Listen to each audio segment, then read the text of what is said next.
What's up everyone? Welcome back again to my YouTube channel. So ngayon pag-usapan natin kung bakit nga ba mas lalong umihirap yung mga mahihirap. Okay.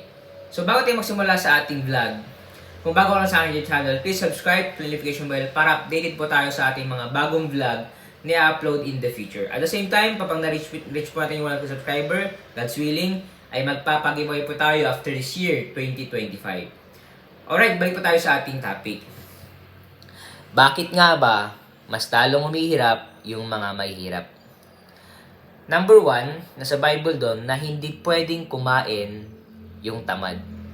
Kaya mas lalong humihirap yung mga mahihirap kasi tamad.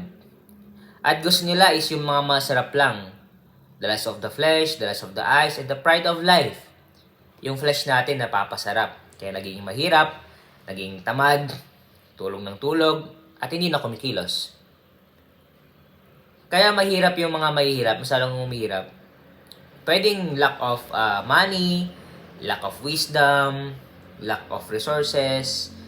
Pero I think, if we pray for wisdom to God, I think makakalis tayo sa kahirapan. Especially if you have God. Pag namatay ka, sa langit ka pupunta. Pero hindi mo tayo doon nakafocus. Gusto kong emphasize sa inyo na para hindi tayo maging mahirap, huwag tayong maging tamad. Okay?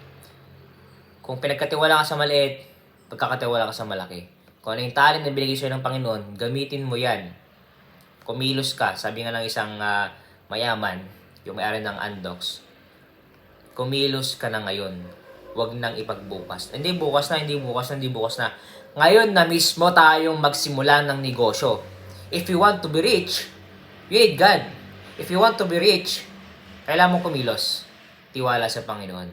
Tiwala natin sa Panginoon at magkakaroon tayo ng confidence sa sarili natin. Okay? Kaya nagiging mahirap yung mga mahirap kasi tamad.